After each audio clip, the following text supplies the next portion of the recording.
समुद्र का मंथन क्यों किया गया और मंथन करने पे कौन कौन से रत्न निकले। तो देखो, कथा को ध्यान से सुनना है सभी लोगों को, ठीक है।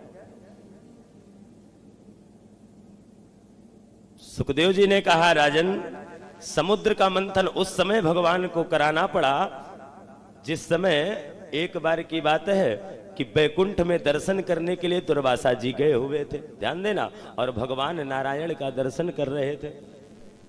तो भगवान प्रसन्न होकर अपनी एक माला निकाले और माला निकाल करके और दुर्वासा जी को दे दिए। दुर्वासा जी बड़े प्रसन्न हुए। दुर्वासा जी बाहर निकले, संयोग से देवताओं का राजा इंद्र ऐरावत हाथी पर सवार होकर के चले आ रहे थे और बैकुंठ में भगवान का दर्शन करने जा रहे थे। रास्ते में भेंट हो गई द्वार पर ही, तो दुर्वासा जी को देखकर इसने प्रणाम किया। देवताओं के राजा इंद्र ने जैसे प्रणाम किए तो भगवान दुर्वासा जी प्रसन्न हो गए और अपना माला निकाले और माला निकाल करके दे दी।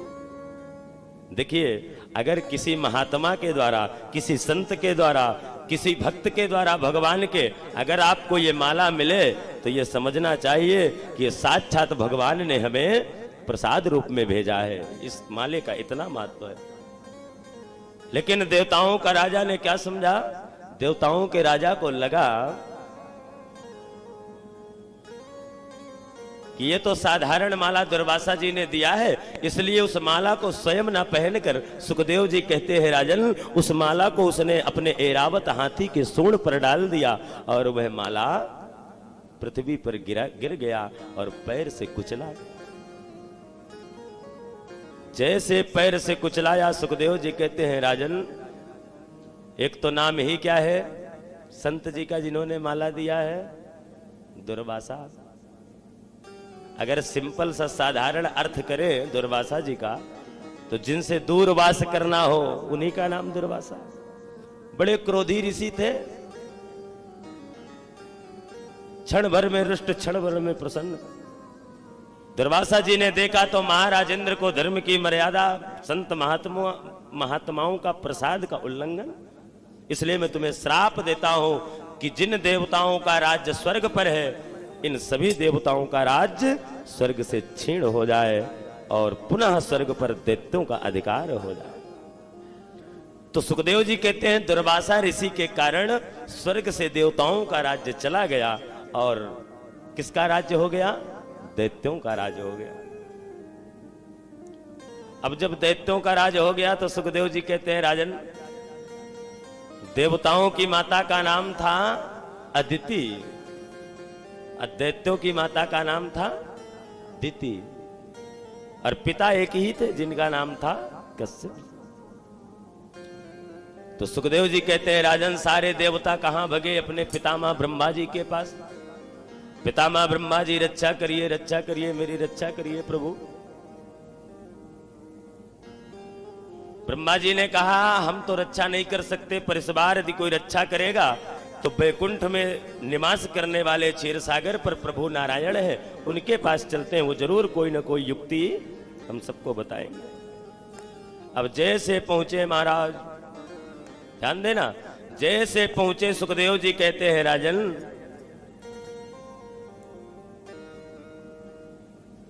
जैसे पहुंचे भगवान नारायण के पास बैकुंठ में ब्रह्मादि देवता, सारी बात बताए। भगवान ने सोचा कि रोज रोज का लड़ाई झगड़ा जो हो रहा है ना, इसको समाप्ति कर दे।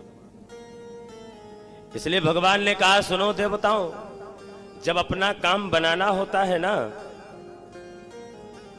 तो भगवान का एक नाम क्या है? छलिया है। जब अपना काम बनाना होता है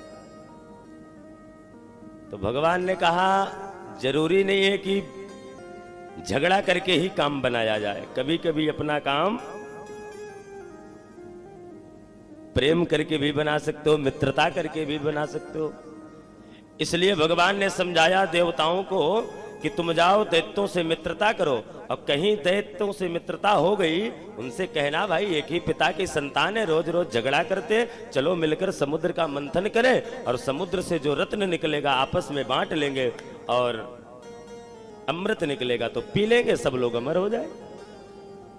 और वहीं पर एक रूप से मैं अजित रूप धारण करके विद्यमान रहूंगा और अमृत तुम्हें पिला दूंगा, तो ये रोज रोज का लड़ाई झगड़ा अमर हो जाए। देवताओं को ये युक्ति अच्छी तो लगी। देवता लोग गए भगवान के कहने अनुसार और दैत्यों के सेनापति से हाथ बढ़ाया मित्रता का। अरे भाई, एक ही पिता के संतान है, रोज रोज आपस में झगड़ा करते हैं, इसलिए झगड़े से अच्छा तो ये है कि क्यों ना हम लोग समुद्र का मंथन करें और समुद्र से बहुत सारे रत्न निकलेंगे, बंटवारा कर लेंगे। दैत्यों ने कहा, देवताओं हम लोग मित्रता तो कर लेंगे, पर समुद्र का मंथन करना इतना कोई सरल बात नहीं। अरे भाई, जितनी बड़ी मटकी होती है उतनी बड़ी मथानी भी तो होनी चाहिए। मथानी किसको बनाएंगे? देवताओं ने कहा मथानी बनाएंगे मंदराचल पर्वत को, भगवान ने पहले बता दिया। तो देवता दैत्य आपस में मित्रता करके पहुंचे और मथानी को, मंदराचल पर्वत को उठा करके समुद्र के किनारे ले जाने का प्रयास करने लगे। लेकिन मंदराचल पर्वत इतना कोई साधारण थोड़ी है जो किसी से भी उठ जाएगा। इसलिए उस समय सुखदेव जी कहते हैं, भगवान के जो वाहन है गरुड़ जी, उनको बड़ा अभिमान था कि यदि अपनी पीठ पर भगवान को हम ना घुमाएं तो कोई घुमा नहीं सकता है। इसलिए भगवान ने इनके अहंकार को तोड़ने के लिए गरुड़ को बोला, जाओ मंदराचल पर्वत को उठाकर समुद्र क्षीर सागर के समीप छोड़ दो। और ये भी गए महाराज, टस से मत्स्य नहीं हुआ। तब भगवान ने अपनी आह्लादनी शक्ति योग माया को भेजा और योग माया ने उठा करके समुद्र के तट पर डाल दिया। अच्छा, एक बात बताइए, जितनी बड़ी मटकी है मथानी तो उतनी बड़ी मिल चुकी है, तो रस्सी भी तो उतनी बड़ी होनी चाहिए। अब रस्सी कहां से ढूंढे? सबने कहा रस्सी वासुकी नाग को बनाते हैं, और दौड़ करके पहुंचे वासुकी नाग के पास और उसको लालच दे दिए कि मंथन होगा, अमृत निकलेगा, तुम्हें भी पिला देंगे थोड़ा। अब अमृत का लालच में कौन नहीं फंस जाता है? तैयार हो गया। अब लाया गया और लपेटा गया वासुकी नाग को रस्सी के रूप में।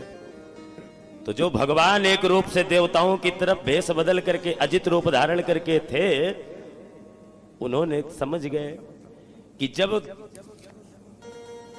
तेजी से होगा मंथन तो जो मुख की तरफ पकड़ेगा उसकी तो विष की आग में जलने लगेगा।